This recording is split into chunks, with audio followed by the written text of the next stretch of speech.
Hi friends, this is Venkatesh Devasani. ఈరోజు సోషియాలజీకి సంబంధించి అత్యంత ఇంపార్టెంట్ టాపిక్ అయినటువంటి క్యాస్ట్ కులం గురించి ఈరోజు మనం దానికి సంబంధించినటువంటి ముఖ్యమైన ప్రశ్నలని ఈ యొక్క వీడియోలో తెలుసుకుందాం. ఎగ్జామినేషన్ పాయింట్ ఆఫ్ వ్యూలో ఈ టాపిక్ నుంచి ప్రశ్న లేకుండా ప్రశ్నాపత్రం అనేది ఉండదండి. చాలా ఇంపార్టెంట్ కులం గురించి. ఈ కులం అనేది కేవలం భారతదేశంలోనే పుట్టింది మరియు భారతదేశంకు మాత్రమే పరిమితమైనటువంటి ఒక సామాజిక స్థరీకరణ ఈ కులం అండి. అలాంటి కులానికి సంబంధించిన ప్రశ్నలు చాలా ఇంపార్టెంట్ ఎగ్జామ్ పాయింట్ ఆఫ్ వ్యూలో. కాబట్టి క్యాస్ట్ అనే ఆంగ్ల పదం ఏ పదం నుండి ఉద్భవించింది అని అడుగుతున్నాడు. ఈ క్యాస్ట్ అనేటువంటి ఆంగ్ల పదం అనేది రెండు పదాల కలయిక వలన ఏర్పాడవడం జరిగింది. ఒకటి కాస్టా అనేటువంటి స్పానిష్ పదం నుంచి, మరొకటి కాస్టస్ అనేటువంటి లాటిన్ పదం నుండి ఈ రెండు పదాల కలయిక వలన క్యాస్ట్ అనేటువంటి ఆంగ్ల పదం ఉద్భవించడం జరిగింది. కాస్టా అనగా స్పానిష్ భాషలో అర్థం వచ్చేసి వంశక్రమం. కాస్టస్ అనగా లాటిన్ భాషలో స్వచ్ఛత అని అర్థమని గుర్తుంచుకోండి. ఈ క్యాస్ట్ అనే పదాన్ని మొదటిసారిగా history of caste in India అనే గ్రంథంలో కేట్కర్ అనేటువంటి వ్యక్తి వివరించడం జరిగింది. చాలా important. History of caste in India అనే గ్రంథాన్ని రచించింది ఎవరు అంటే కేట్కర్ అని గుర్తుంచుకోండి. అదేవిధంగా క్యాస్ట్ అనే ఆంగ్ల పదం ఏ రెండు పదాల కలయిక వలన ఉద్భవించింది అని అడగడానికి అవకాశం ఉంది. కాబట్టి ఈ యొక్క అంశాలను గుర్తుపెట్టుకోండి. మరొకటి, 17వ శతాబ్దంలో కులం అనే పదాన్ని మొదటిసారిగా ఉపయోగించినది ఎవరు? 17వ శతాబ్దంలో కులం అనేటువంటి పదాన్ని మొదటిసారిగా ఉపయోగించిన విదేశీ యాత్రికులు ఎవరు అంటే పోర్చుగీస్ వారని గుర్తుంచుకోండి. ఈ పోర్చుగీస్ వారే కులం అనే పదాన్ని మొదటిసారిగా వాడడం జరిగింది. ఈ కులం అనేది సమాజంలో ఒక అదనపు సామాజిక సంస్థ. కేవలం భారతదేశంలోనే పుట్టింది, భారతదేశంలో మాత్రమే పరిమితమైంది. కాబట్టి కులం అనేది సమాజంలో ఒక అదనపు సామాజిక సంస్థ. ఇది ఒక ఇన్వాలంటరీ సమూహం. కులంలోకి ఎవరు కూడా స్వచ్ఛందంగా ఉండరండి. మన పుట్టుకక ముందే ఈ కులం డిసైడ్ చేయబడుతుంది, మనం ఏ కులం అనేది. మరొకటి, 38వ ప్రశ్న, పరిమిత సమూహాలు సన్నిహిత సంబంధాలు గల జన సమూహమే కులం అని పిలిచినది ఎవరు అని అంటున్నాడు. దీనికి ఆన్సర్ వచ్చేసి ఎంఎన్ శ్రీనివాస్ అండి. ఈ కులంలో పరిమితంగానే సమూహాలు ఉంటాయి, సన్నిహిత సంబంధాలు పరిమితంగానే ఉండడం జరుగుతుంది అని ఎవరు పేర్కొన్నారంటే ఎంఎన్ శ్రీనివాస్ అని గుర్తుంచుకోండి.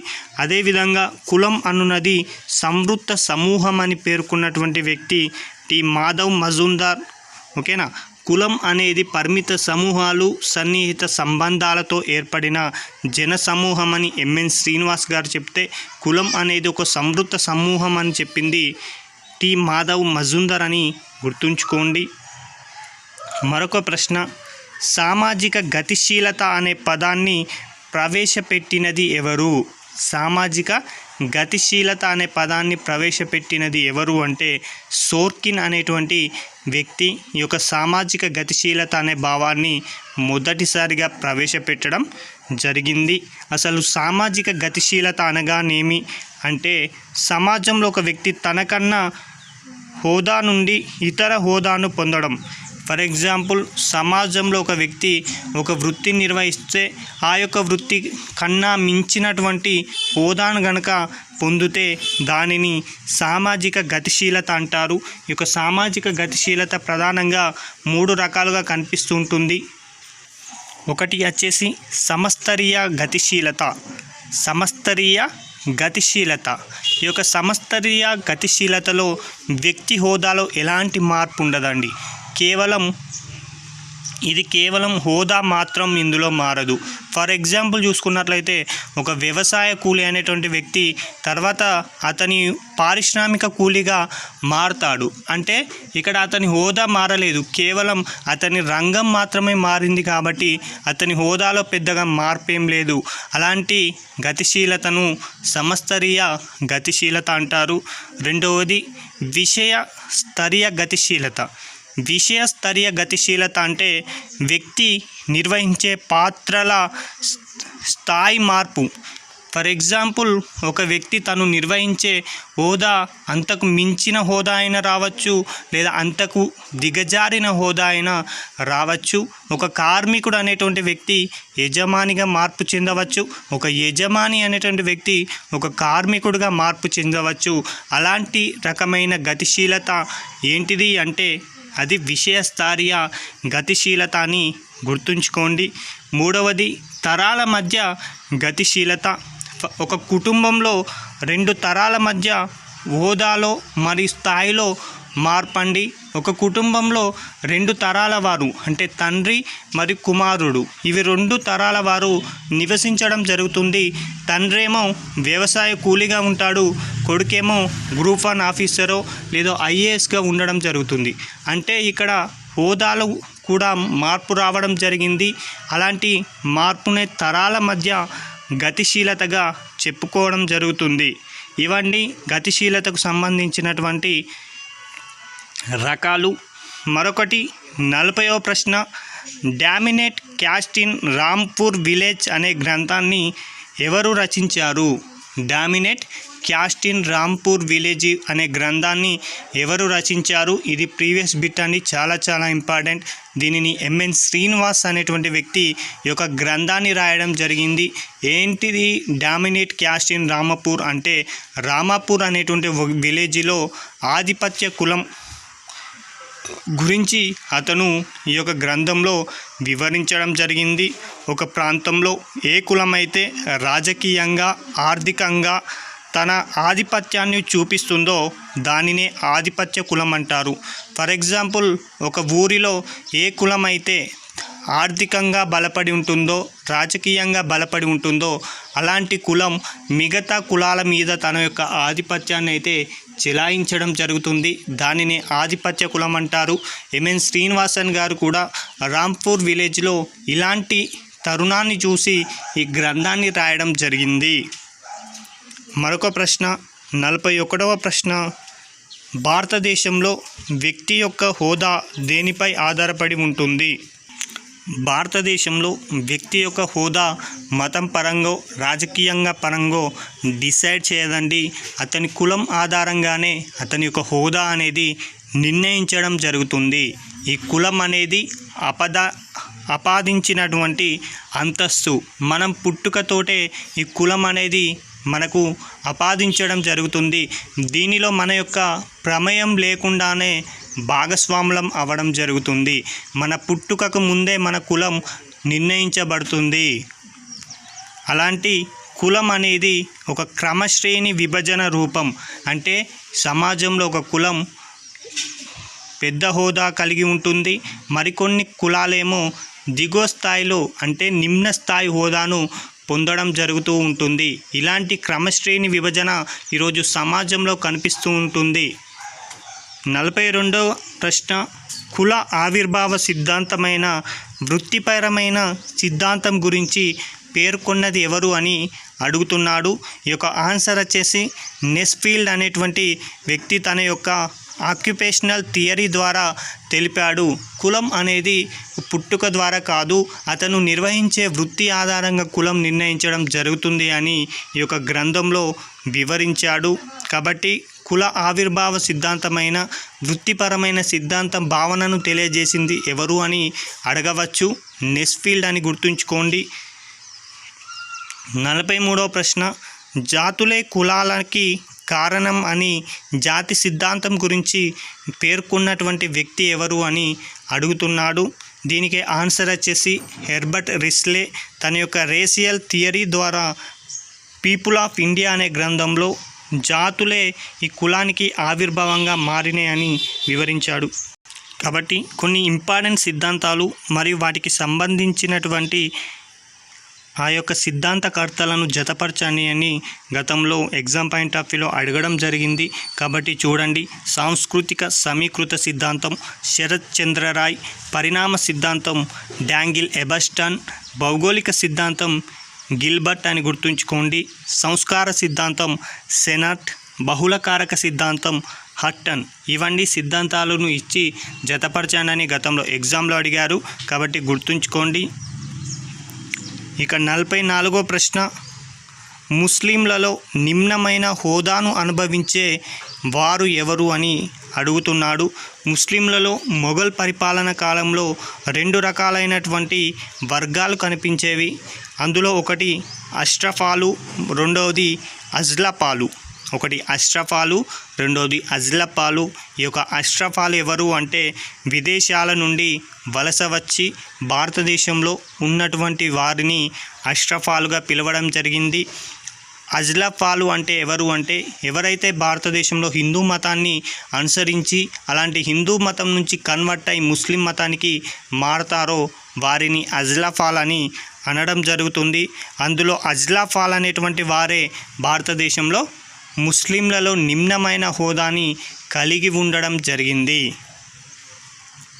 ఇక 45వ ప్రశ్న, సిక్కు మతస్థులలో ఏ సామాజిక వర్గం పట్ల నిమ్న భావన కనబడుతుంది? ఇది కూడా కేవలం హిందూ మతంలో కాదండి నిమ్న వర్గం, అనేక మతస్థులలో కూడా హోదా ఎక్కువ హోదా తక్కువ అనే భావన అయితే కనిపిస్తుంది. అది ముస్లింలలో అయితే అజ్లఫాలు నిమ్నమైన హోదాను కలిగి ఉండగా సిక్కు మతస్థులలో మాత్రం 2 వర్గాలు ఉన్నాయి. అందులో సిక్కు మతస్థుల్లో ఉన్నత వర్గం వారేమో సర్దార్లు ఉండగా నిమ్న వర్గం వారు వచ్చేసి మజ్హాబీలు. ఈ మజ్హాబీలే అనేటువంటి వారే సిక్కు మతస్థులలో నిమ్నమైన హోదాను కలిగి ఉండడం జరిగింది. 46వ ప్రశ్న, father of social change in modern India అని ఎవరిని పిలుస్తారు? Father of social change in modern India అని ఎవరిని పిలుస్తారని ప్రశ్న అడిగారు. ఇది కూడా ప్రీవియస్ బిట్ అండి. ఎంఎన్ శ్రీనివాస్, ఈ యొక్క ఎంఎన్ శ్రీనివాస్నే father of social change in ఇండియాగా పిలవడం జరుగుతుంది. ఇతని యొక్క ప్రముఖ గ్రంథాలు చూసుకున్నట్లయితే social change in modern India, మరొకటి ఇండియన్ విలేజెస్. ఈ 2 గ్రంథాలు ఎంఎన్ శ్రీనివాసన్ గారు రచించడం జరిగింది. మరొకటి 47వ ప్రశ్న, caste and class in India గ్రంథకర్త ఎవరు? Caste and class in India గ్రంథకర్త వచ్చేసి గోవింద్ సదాశివ గారియే. ఇతని భారత సమాజ శాస్త్ర పితామహుడు అయినటువంటి జిఎస్ గార్యే గారే caste and class in India అనే గ్రంథాన్ని రచించడం జరిగింది. మరికొన్ని గ్రంథాలను చూసుకున్నట్లయితే history of caste in India వచ్చేసి కేట్కర్ గారు రచించారు. Review of caste in India వచ్చేసి మూర్దక్ గారు రచించారు. క్యాస్ట్ ఇన్ ఇండియా పాలిటిక్స్ వచ్చేసి రజనీ కొఠారి. ఈ గ్రంథం గురించి గతంలో ఎగ్జామ్లో అడిగారండి. క్యాస్ట్ ఇన్ ఇండియా పాలిటిక్స్ అనే గ్రంథ రచయిత ఎవరు అంటే రజనీ కొఠారి. 48వ ప్రశ్న, అన్హిలేషన్ ఆఫ్ క్యాస్ట్ అనే గ్రంథాన్ని రచించిన వారు ఎవరు అంటే భారత రాజ్యాంగ పితామహుడిగా పేరు పొందినటువంటి డాక్టర్ బిఆర్ అంబేద్కర్ గారు అన్హిలేషన్ ఆఫ్ క్యాస్ట్ అనే గ్రంథాన్ని రచించి భారతదేశంలో ఉన్నటువంటి కుల వ్యవస్థ, దాని వలన అంటరాని వర్గాలుగా భావిస్తున్నటువంటి వారు యొక్క ఎదుర్కొన్నటువంటి సమస్యలను ప్రధానంగా ఇందులో వివరించడం జరిగింది. మరొకటి 49వ ప్రశ్న, కులం ప్రతిపాదికన ఏ వ్యక్తిని బహిరంగ ప్రదేశాలలోకి వెళ్లకుండా నిరాకరించరాదు అని తెలిపే ఆర్టికల్. భారతదేశంలో కుల వ్యవస్థ ఆధారంగా అనేక వర్గాలు కూడా వివక్షతను ఎదుర్కోవడం జరిగింది. అలాంటి వివక్షతకు తావు లేకుండా భారత రాజ్యాంగం కూడా వారికి కొన్ని రక్షణలు అయితే రాజ్యాంగంలో కల్పించడం జరిగింది. అందులో భాగంగా కల్పించినటువంటి రాజ్యాంగంలోని అధికరణ 15 క్లాస్ 2 అనేటువంటి అధికరణ ప్రకారం కుల ప్రాతిపదికన ఏ వ్యక్తిని కూడా బహిరంగ ప్రదేశాలలోకి వెళ్లకుండా నిరాకరించరాదు అనేది ఈ ఆర్టికల్ యొక్క ప్రధాన ఉద్దేశం. అదేవిధంగా కుల వివక్షతను నిర్మూలించేటువంటి ఆర్టికల్ వచ్చేసి 15 అండి. ఆర్టికల్ 15 కులం, మతం, వర్ణం, లింగ వివక్షతకు తావు లేకుండా ఉండాలని తెలియజేసేది 15వ ఆర్టికల్. ఆ 15వ ఆర్టికల్ కులానికి సంబంధించి కుల వివక్షత గురించి కూడా వివరించడం జరిగింది. అదేవిధంగా భారత రాజ్యాంగంలోని మరొక ఆర్టికల్ 17వ ఆర్టికల్ అస్పృశ్యతను కూడా నిషేధించడం జరిగింది. అదే అస్పృశ్యత నిషేధన చట్టం 1955లో తీసుకురావడం జరిగింది. అదే అస్పృశ్యత నిషేధన చట్టం 1976కి వచ్చేసి పౌర హక్కుల పరిరక్షణ చట్టంగా కూడా మారడం జరిగింది. ఇక 50వ ప్రశ్న, అనులోమ వివాహాల వలన జన్మించే సంతానాన్ని ఏమని పిలుస్తారని అడుగుతున్నాడు. అనులోమ అంటే ఒక వర్ణం ఆధారంగా ఈ వివాహాలు అనేవి జరిగేవండి. అందులో ఉన్నత వర్గంగా భావించే అబ్బాయి నిమ్న స్థాయి సంబంధించినటువంటి అమ్మాయిని గనుక వివాహం చేసుకుంటే వారికి జన్మించేటువంటి పుత్రులని దాసిపుత్రులని పిలవడం జరిగింది. అదేవిధంగా ప్రతిలోమ వివాహాలంటే అధిక హోదా కలిగినటువంటి అమ్మాయి అల్పస్థాయి హోదాను కలిగినటువంటి అబ్బాయికి సంబంధించి వర్ణానికి సంబంధించిన అబ్బాయిని కనుక వివాహం చేసుకుంటే వారికి జన్మించినటువంటి పిల్లలనే పంచమాస్ అని పిలవడం జరిగింది. ఓకేనా. మొదటిది వచ్చేసి అధిక హోదా కలిగిన వర్ణం కలిగిన అబ్బాయి అత్యల్ప స్థాయి హోదా కలిగి లేదా వర్ణాన్ని కలిగిన అమ్మాయిని చేసుకోవడం వలన జన్మించే సంతానాన్ని దాసీపుత్రులంటే. ఈ పంచమాస్ అనేటువంటిది ప్రతిలోమ వివాహాలు అంటే అధిక వర్ణం కలిగినటువంటి అమ్మాయి అత్యల్ప వర్ణం కలిగినటువంటి అబ్బాయిని చేసుకోవడం వలన జన్మించే సంతానాన్ని పంచమాస్ అని పిలవడం జరిగింది. 51 పరువు హత్యలు ఏ రాష్ట్రం నందు అధికంగా సంభవిస్తున్నాయని అడుగుతున్నాడు. పరువు హత్యలు అత్యధికంగా హర్యానా రాష్ట్రంలో సంభవిస్తున్నాయి. దీనికి ప్రధాన కారణం వచ్చేసి ఖాప్ పంచాయతీలని గుర్తుంచుకోండి. 52వ ప్రశ్న, కుల ఆసక్తతల నిర్మూలన చట్టం ఏ సంవత్సరంలో రూపొందించారు. కుల ఆసక్తతల నిర్మూలన చట్టం 1850 సంవత్సరంలో ఇది బ్రిటిష్ కాలంలో రూపొందించడం జరిగింది. కాబట్టి భారతదేశంలో కుల నిర్మూలనకు సంబంధించి చేసినటువంటి మొట్టమొదటి చట్టం కుల ఆసక్తల నిర్మూలన చట్టం 1850 సంవత్సరం అని గుర్తుంచుకోండి.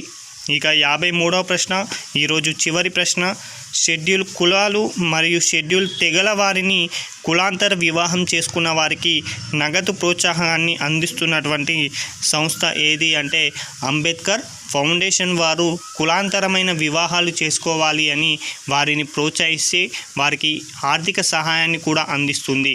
కులాంతర వివాహాలంటే ఎస్సీ లేదా ఎస్టీకి చెందిన అమ్మాయి లేదా అబ్బాయిని ఇతర కులాలకు చెందినటువంటి వ్యక్తులు కనుక వివాహం చేసుకుంటే వారికి ప్రోత్సాహకంగా ఈ యొక్క అంబేద్కర్ ఫౌండేషన్ వారు ఆర్థిక సహాయాన్ని కూడా అందించడం జరుగుతుంది. ఇవండి ఈ రోజుకు సంబంధించి ఇండియన్ సొసైటీకి సంబంధించినటువంటి ప్రశ్నలు.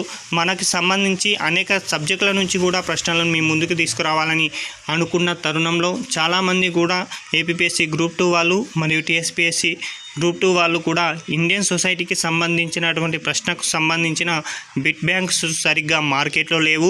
అదేవిధంగా యూట్యూబ్లో కూడా చాప్టర్ వైజ్ ప్రశ్నలు కూడా అందుబాటులో లేవు. కాబట్టి వీటిని ఇండియన్ సొసైటీకి సంబంధించిన వీడియోస్ మొత్తం కూడా కంప్లీట్ అయిన తర్వాతనే మరొక సబ్జెక్టును ప్రారంభించండి అని అంటున్నారు. దీనిపైన కూడా మీ యొక్క అభిప్రాయాన్ని తెలియజేస్తే ముందుకి ఇండియన్ సొసైటీకి సంబంధించిన ప్రశ్నలు అయితే మీ ముందుకు తీసుకురావడానికి ప్రయత్నించడం జరుగుతుంది. Thank you.